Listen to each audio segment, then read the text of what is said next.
Hello everyone, welcome to round table study. देखो बच्चे, आप लोगों ने बेसिक सी जो बातें हैं लाइट के बारे में आप लोगों ने वो पढ़ ली हैं, समझ ली हैं। ठीक है, अब जो एनसीईआरटी का जो मेन टॉपिक स्टार्ट होता है that is reflection of light से हम वहाँ से अपना टॉपिक को अब स्टार्ट करते हैं। तो अब ये जो रिफ्लेक्शन है, तो रिफ्लेक्शन के लिए आपको क्या चाहिए? एक मिरर चाहिए होगा। मेरी बात समझना, रिफ्लेक्शन के लिए आपको क्या चाहिए? एक मिरर चाहिए। जैसे मिरर मिरर क्या, जैसे आप सुबह सुबह जब स्कूल जाते हो तो मस्त शीशे के सामने खड़े होकर के क्या करते हो? अपने फेस को देखते हो। तो वो जो आप अपना फेस देख रहे हो वो आप मिरर में देख रहे हो, और मिरर में क्या हो रही है? आपकी इमेज बन रही है। कैसे बन रही है वो बातें आपको समझ में पिछले वाले वीडियोस में आई होंगी कि आपके भाई आपकी बॉडी भी क्या है? एक ल्यूमिनस ऑब्जेक्ट है। तो वो क्या करेगी? आपकी बॉडी से बहुत सारे रेज आएंगे, वो उस मिरर में क्या होगा? स्ट्राइक होगा, और स्ट्राइक होकर के फिर से वो जो आपकी जो रिफ्लेक्टेड रेज है वो आपकी आइज़ में बनेगी। देखो यहाँ पे अब बेसिकली कुछ दो टर्म्स आपको समझने हैं। एक, जैसे देखो यहाँ पे समझते चलो, तो हमने कहा सर कि what is reflection, reflection of light है क्या सर, हम इसको डिफाइन कैसे करें? तो आपने कहा the bouncing back of light in the same medium, मतलब बाउंसिंग बैक। ठीक है, ये जो लाइट है, इस लाइट का क्या हो जा रहा है? बाउंसिंग बैक, यानी कि ये स्ट्राइक होकर के सेम उसी मीडियम में वापस आ जा रही है। तो इस फिनोमेना को हम कहते हैं रिफ्लेक्शन कहते हैं। अब देखो ये जो रिफ्लेक्शन है वो बेसिकली दो तरीके का हो सकता है। मेरे साथ चलते रहो, और जो इंपॉर्टेंट पॉइंट्स आएंगे आपको उनको नोट डाउन कर लेना है। ठीक है, और ये सब सारी चीज़ें भी आप नोट डाउन करते चलो। तो आपने कहा सर ये जो रिफ्लेक्शन है ये बेसिकली दो तरीके के हो सकते हैं। कैसे? तो एक हमारा होगा रेगुलर रिफ्लेक्शन, एक हमारा होगा irregular reflection.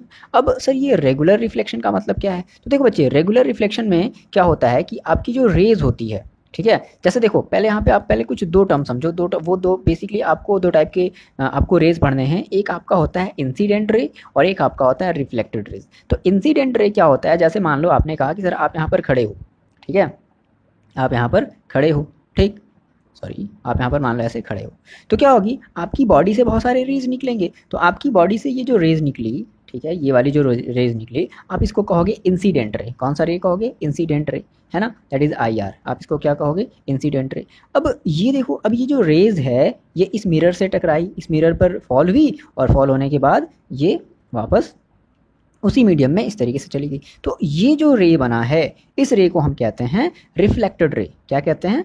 Reflected ray, RR।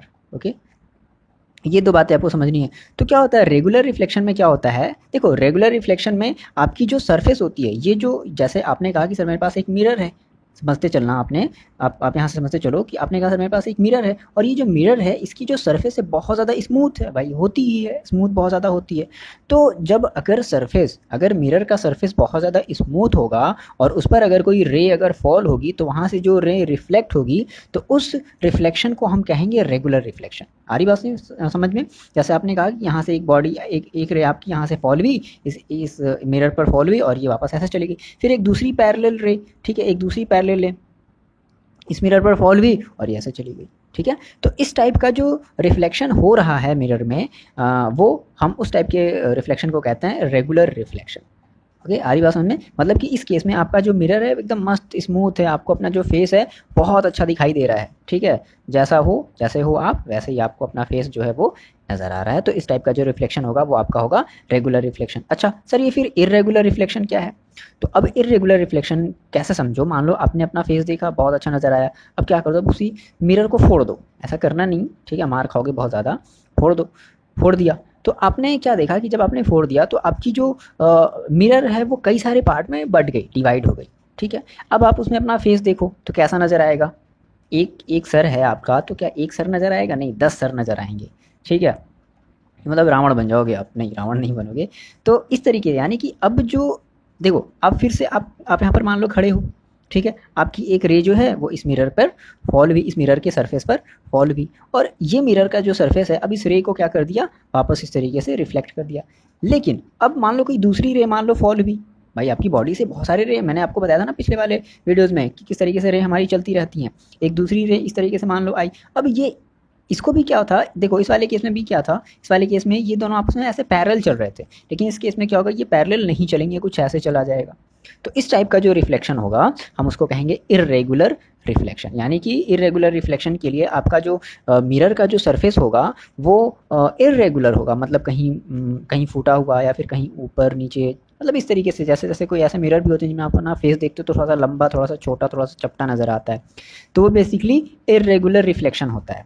तो ये रेगुलर रिफ्लेक्शन और इरेगुलर रिफ्लेक्शन आई होप आपको समझ में आया होगा। देखो मिरर बेसिकली अगर आप बात करो कि सर ये मिरर कैसे बनाते हैं, तो मिरर बनाने के लिए क्या किया जाता है, कोई भी आपने ग्लास लिया, ठीक है, और ग्लास के दूसरे तरफ क्या कर देते हो आप, उसकी पेंटिंग कर देते हो सिल्वर से, ठीक है, या फिर किसी दूसरे सब्सटेंसेस से उसको पेंट कर देते हो। तो इस तरीके से अब ये इधर वाला जो सरफेस है, इस तरफ वाला जो सरफेस है, ये वाला जो सरफेस है, ये आपका एज एक मिरर सरफेस की तरह वर्क करता है। ये बहुत ज़्यादा शाइनिंग करता है, ठीक है, मतलब हम दूसरी साइड में पॉलिशिंग कर देते हैं और इस साइड हमारा जो सरफेस है ये हमारे एज एक मिरर की तरह वर्क करता है। ओके, तो ये छोटी छोटी कुछ बातें हैं। अब हम एक नेक्स्ट टॉपिक समझते हैं, लॉ ऑफ रिफ्लेक्शन को। अब ये क्या आप ये मेरे ख्याल से पहले ही पढ़े हो, क्लास 9th में भी आपने पढ़ा है लॉ ऑफ रिफ्लेक्शन। इसमें होता बेसिकली कुछ नहीं है, इसके बेसिकली दो लॉ होते हैं। फर्स्ट लॉ देखो क्या बोलता है कि अगर मान लो मेरे पास अगर कोई एक इंसिडेंट है, देखो इसके बेसिकली दो लॉ होते हैं, जल्दी से देखते हैं इसको। अगर कहता है कि मान लो ये आपकी एक मिरर है, ये क्या है आपकी एक मिरर है, आपने कहा कि अब इस मिरर पर मान लो कोई एक जो रेज है वो फॉल करी, ठीक है, यानी कि हम जो जो रेज फॉल होती थी इसको हम क्या कहते थे, इंसिडेंट रे, ये मैंने आपको बताया है। तो अब ये जो इंसिडेंट रे है ये इस मिरर के इस पॉइंट मान लो ओ पॉइंट पर फॉल हुई और यहाँ से ये उठ करके वापस रिफ्लेक्ट होकर के ऐसे चली गई, जिसको हम कहते हैं रिफ्लेक्टेड रे। याद आया, रिफ्लेक्टेड रे है।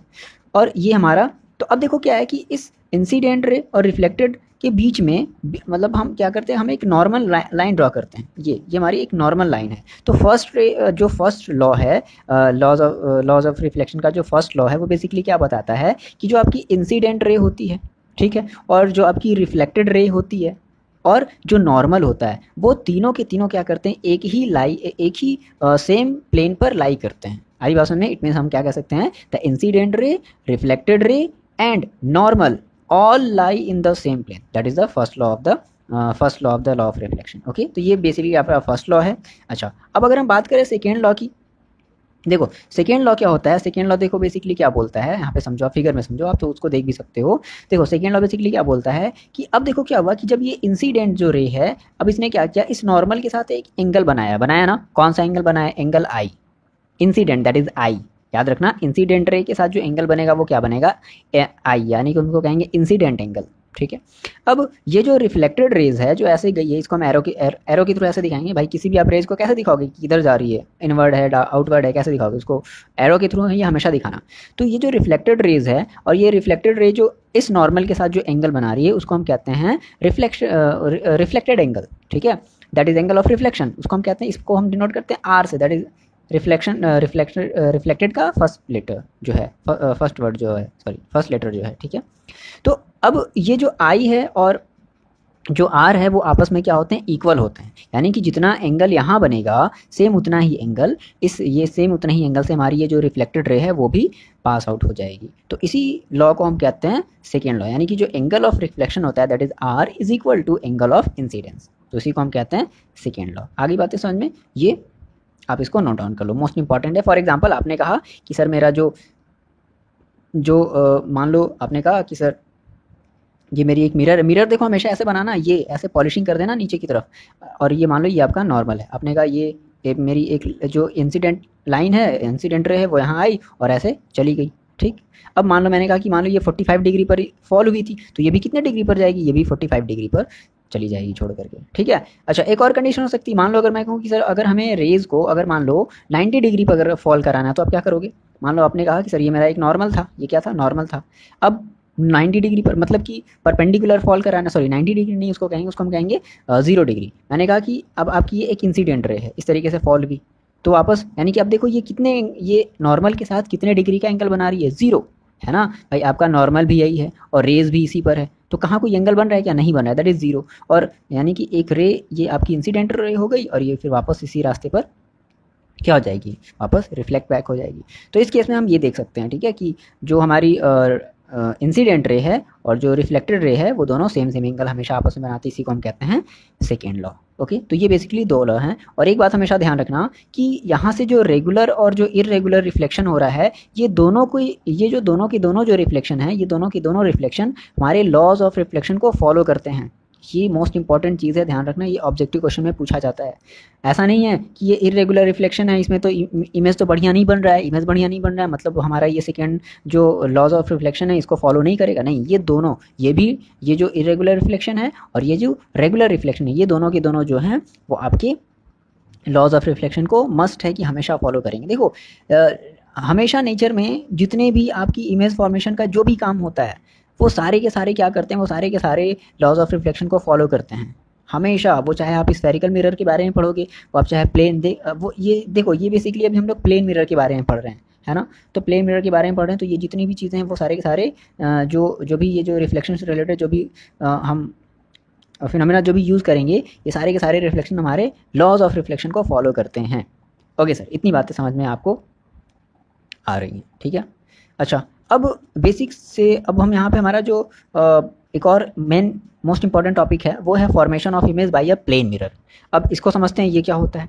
जैसे अभी आपने देखा प्लेन मिरर बेसिकली क्या है, जैसे आप सुबह सुबह जो अपना फेस देखते हो मिरर में, तो वो बेसिकली एक प्लेन मिरर का ही आपका एक एग्जाम्पल है, ठीक है। और अभी हमने जितने भी अभी हमने यहाँ पर जो भी अभी हमने फिगर देखे हैं, ये सारे के सारे फिगर हमारे प्लेन मिरर के फिगर हैं। और ये ऐसा नहीं है कि ये जो लॉ ऑफ रिफ्लेक्शन है केवल प्लेन मिरर ही फॉलो कराता है, नहीं, वो आपका स्फेरिकल मिरर भी फॉलो करता है। ओके, अच्छा सर, अब देखो यहाँ पे हम थोड़ा सा एक बात और समझते हैं कि अब ये फॉर्मेशन, देखो फॉर्मेशन में हमेशा आप तीन चीज़ें याद रखना। जब भी अगर हम इमेज के फॉर्मेशन की बात करें, देखो इस चैप्टर में हमें पढ़ना ही, हमें इमेज को बस ये देखना है कि एग्जैक्टली वो इमेज बन कैसे रहा है, ठीक है। जैसे मान लो अभी आप इस वीडियो को देख रहे हो, तो आप जो इस वीडियो को देख रहे हो, ठीक है, तो आपको ये जो वीडियो नज़र आ रही है, तो इसका एक इमेज रिफ्लेक्ट बैक हो रहा है आपकी आइज़ में, जिसकी वजह से ये सारी चीज़ें आपको नज़र आ रही है। आपके अगल बगल जो भी आपके बुक्स, पेन, कॉपी वगैरह जो भी सारी चीज़ें रखी गई हैं, तो क्या हो रहा है कि एक रिफ्लेक्शन जा रहा है आपकी आइज़ में, उस ऑब्जेक्ट की जो रेज़ है, ठीक है, वो आपकी आई में रिफ्लेक्ट बैक कर रही है, जिसकी वजह से क्या हो रहा है, आपको वो सारी की सारी इमेज जो है वो नज़र आ रही है। मतलब मान लो ऐसे कहो कि आपने आपके सामने मान लो आपने कोई एक बुक रखी हुई है। अब क्या है कि लाइट जो है वो लाइट की जो रेज़ है वो उस बुक पर इमेजिन करो, लाइट की जो रेज़ है उस बुक पर फॉल हो रही है। अब फॉल हुई तो अब वो जो लाइट है वो वहाँ से रिफ्लेक्ट बैक हो रहा है, कुछ रेज़ आपके उधर चला जा रहा है, कुछ लेफ़्ट साइड, राइट साइड, इस तरीके से, और कुछ जो रेज़ है वो आपकी आइज़ में जा रहा है।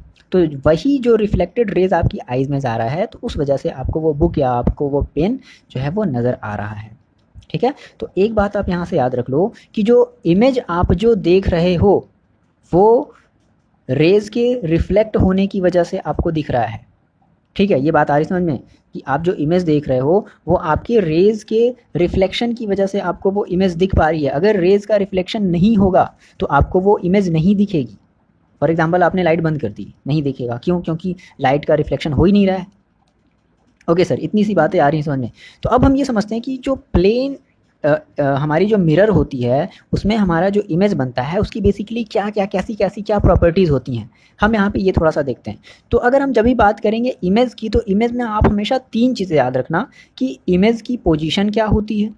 आप इसको नोट डाउन करो, यहाँ पे मैंने ये थोड़ा सा छोड़ दिया है, ठीक है। आप ये चीज़ नोट डाउन करो कि जब भी आप इमेज की अगर हम बारे में बात करेंगे कि भाई इमेज बताओ, इमेज कहाँ क्या कैसा बनेगा, तो आपको तीन चीज़ें याद रखनी है कि पोजीशन ऑफ इमेज, ठीक है, साइज़ ऑफ इमेज, इमेज की साइज़ क्या है, बड़ी होगी, छोटी होगी, बहुत ज़्यादा बड़ी होगी, बहुत ज़्यादा छोटी होगी, और third cheese nature of image. ये तीन चीज़ आप नोट डाउन कर लो। ओके, नेचर में हम क्या समझेंगे, नेचर में हम दो चीज़ें समझेंगे, आपके लिए ये नया वर्ड होगा, रियल एंड वर्चुअल। क्या? दो वर्ड याद रख लो, रियल एंड वर्चुअल, ये सब आप नोट डाउन करते चलो। तो हमने कहा कि सर अगर हम बात करेंगे इमेज की, तो इमेज में हमें तीन चीज़ें याद रखनी है, क्या कि इमेज का पोजीशन, इमेज की साइज़ और इमेज का नेचर। नेचर में क्या आएंगी, ये दो चीज़ें, रियल और वर्चुअल। ये आपने ये सारी चीज़ें नोट कर ली। अब इसको देखो थोड़ा सा हम समझते हैं। जैसे मान लो सर मैंने कहा कि मेरे पास आप क्या है कि आप जो है सुबह सुबह जा करके शीशे के सामने ऐसे खड़े हो गए, ठीक है, ये आपकी एक प्लेन मिरर है, ठीक, और आप मान लो यहाँ पर खड़े हो, आप यहाँ पर खड़े हो, ठीक है। तो मैंने कहा था ना कि कोई भी ऑब्जेक्ट है, बहुत सारी रेज क्या करती है, बहुत सारी रेज वो डिफरेंट डिफरेंट डायरेक्शन में उसकी रेज जो है वो चलती रहती है। तो मान लो आपने कहा सर यहाँ से एक रेज जो है वो इस तरीके से फॉल हुई, इस तरीके से रेज हमारी जो है वो चलनी स्टार्ट हुई, ठीक। तो अब ये रेज ऐसे चली, इसको हम इंसिडेंट रे कहेंगे। अब मान लो, ठीक है, अब मान लो कि ये जो आप जो है यहाँ पर मान लो कोई ऑब्जेक्ट है और यहाँ पर मान लो आपकी आइज़ है, ठीक है, यहाँ पर आपकी जो है वो आइज़ है, ठीक। अब क्या हुआ कि ये जो रे है वो रिफ्लेक्ट होकर के कुछ आपकी आइज़ पर ऐसे फॉल डाउन हुई, ठीक। अब देखो एक और रेज मान लो, अब हमने कहा था ना बहुत सारी रेज चलती हैं, समझना इस चीज़ को। एक और रेज मान लो, एक और रेज चली इस तरीके से, थोड़ा सा इसको मतलब 1 मिनट रुक जाइए, ये ओके। एक और रेज मान लो चली, ठीक है, ये कुछ इस तरीके से चली रेज, ठीक है। अब ये भी क्या होगी, ये भी रिफ्लेक्ट बैक होगी, मतलब ये भी क्या होगी, ये भी रिफ्लेक्ट बैक होगी ना, ठीक है, ये भी रिफ्लेक्ट बैक होगी। अच्छा, तो अब सर ये इमेज हमें नज़र कैसे आ रही है? अब देखो, अब क्या होगा कि जब ये रिफ्लेक्शन हुआ तो अब होगा क्या कि वापस इस बैकवर्ड यानी कि इस मिरर के पीछे के डायरेक्शन में, बैकवर्ड डायरेक्शन में क्या होगा, एक एक जो मतलब ये जो रिफ्लेक्टेड रेज हैं, हम क्या करेंगे, इन रिफ्लेक्टेड रेज को हम क्या करेंगे, हम पीछे की डायरेक्शन में मूव कराएंगे, ठीक है, पीछे के डायरेक्शन में हम इसको क्या करेंगे, मूव कराएंगे। और ये देखेंगे कि ये जो रिफ्लेक्टेड रेज हैं, ये जो रिफ्लेक्टेड रेज हैं, ये कहीं जाकर के एक दूसरे को क्रॉस कर रहे हैं। बात समझना, ये जो रिफ्लेक्टेड रेज हैं, ये कहीं जाकर के एक दूसरे को क्या कर रहे हैं, क्रॉस कर रहे हैं। और जिस भी जगह ये रिफ्लेक्टेड रेज क्रॉस करते हैं, उसी जगह पर हमें इमेज जो है वो नज़र आती है। बात समझना फिर से। तो यहाँ से आप दो बातें समझ लो कि इमेज नज़र तभी आएगी जब रिफ्लेक्टेड रेज एक दूसरे को क्रॉस करेंगे। क्या होगा, जब रिफ्लेक्टेड रेज एक दूसरे को क्रॉस करेंगे। मतलब कि अब ऐसे समझो, देखो अब भाई ये तो मिरर है, आप कहते हो सर मिरर में हम जितनी दूर जाते हैं हमारी इमेज भी उतनी ही दूर जाती है। आप यहाँ पर आओगे तो आपकी इमेज भी अब यहाँ पर बनेगी।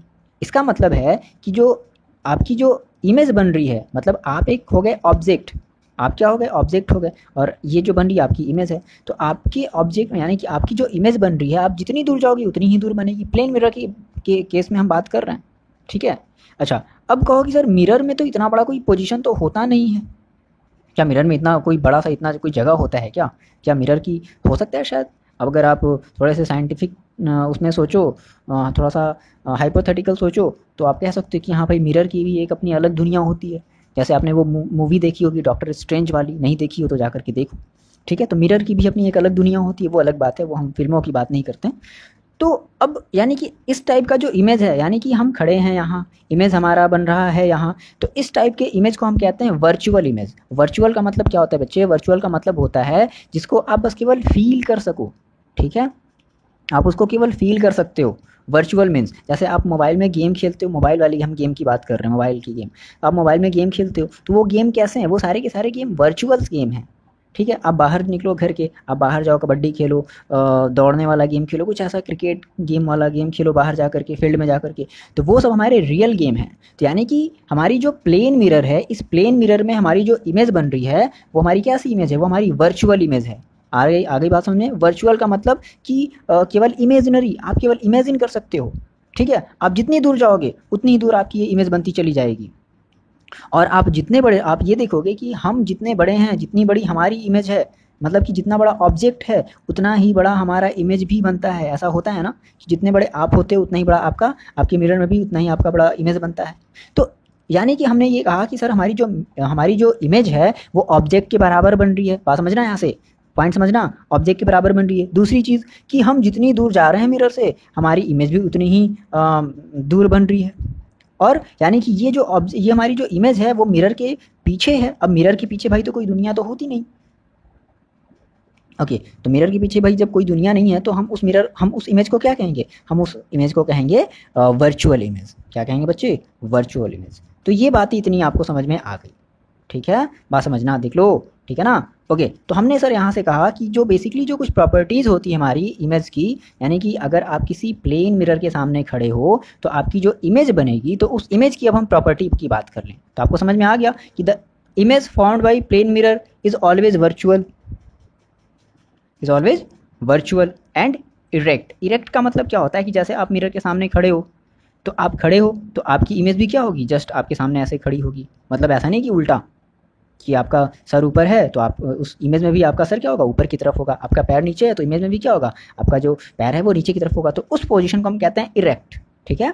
दूसरी चीज़, अब जो साइज होगी प्लेन मिरर में हमारी इमेज की, जो हमारे ऑब्जेक्ट की इमेज की जो साइज होगी वो क्या होगी? Is equal to the that of object. मतलब आप ऑब्जेक्ट हो और आपकी जो इमेज बन रही है वो दैट इज वो इमेज हो गई। तो यानी कि जो ऑब्जेक्ट की जो साइज़ है और जो इमेज की साइज़ है वो दोनों आपस में क्या होंगे? इक्वल होंगे। तीसरी चीज़ क्या है, the image formed is as far behind the mirror as the object is in front of it, मतलब कि जितनी दूर आप इमेज से खड़े मिरर से आप खड़े होगे उतनी ही दूर आपकी इमेज भी बनेगी, ठीक है।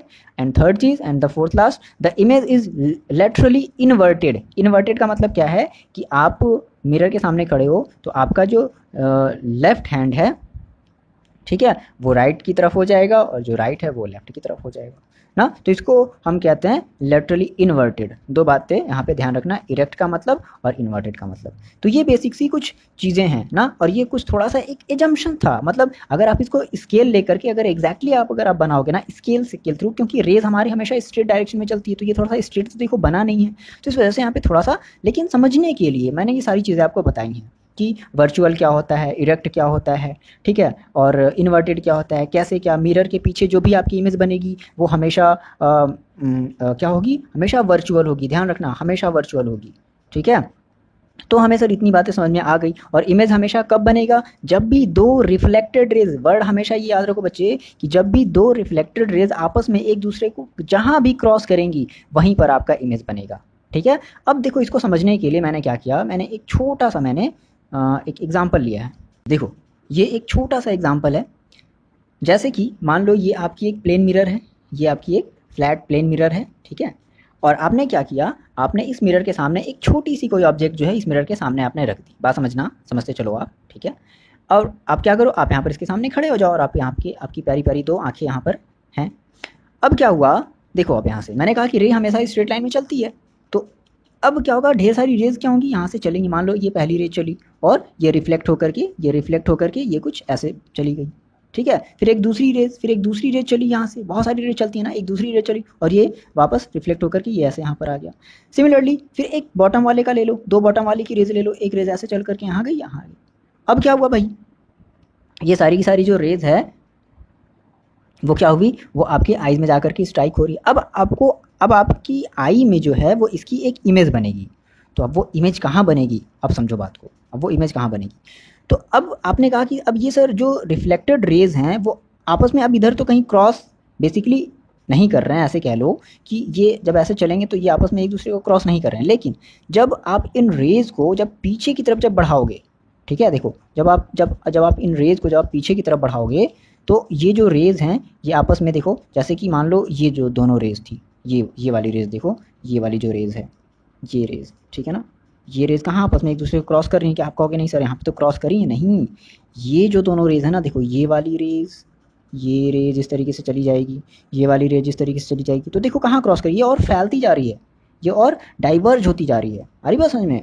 तो अब हम ये इधर की तरफ तो मिलने, ये इस साइड में तो मिलने वाली रही, मतलब नहीं मिल पा रही हैं ये, तो अब ये किधर की तरफ शायद ये पीछे की तरफ मिल जाए। तो जब हम इनको पीछे की तरफ देखो, जब हमने बढ़ाया तो ये एक जगह दोनों जाकर के एक जगह दूसरे को क्यू डैश पर क्या कर ली, एक जगह दूसरे को इंटरसेक्ट कर ली, तो एक जगह इस जगह, यानी कि यहाँ पर थोड़ा सा इमेज बना।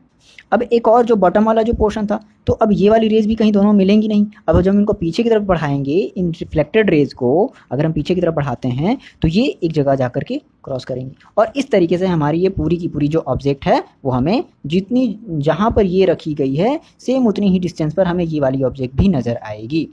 तो इस तरीके से बेसिक सा इमेज का फॉर्मेशन होता है प्लेन मिरर में, है ना। ये बातें आपको समझ में आई होंगी, आई होप समझ में आया होगा, बहुत आसान सा ये चीज़ है, ठीक है। तो अभी तक हमने क्या देखा, अभी तक हमने केवल प्लेन मिरर की बात करी है, ठीक है। अब बेसिकली हमें देखना है स्फेरिकल मिरर के बारे में। तो अब हमारा जो आने वाला टॉपिक होगा वो बहुत ज़्यादा इंपॉर्टेंट और मोस्ट इंपॉर्टेंट आपके न्यूमेरिकल के पर्पज़ से, आपके एग्ज़ाम के ये जो भी आपके डेरिवेशन जो या फिर जो भी आपके क्वेश्चन के पर्पज़ से बहुत ज़्यादा इंपॉर्टेंट होने वाला है ये आपका जो भी नेक्स्ट टॉपिक है जिसके बारे में हम बात करेंगे अगले वीडियो में। ओके, फिलहाल के लिए इतना ही रखते हैं, पढ़ाई करते रहें।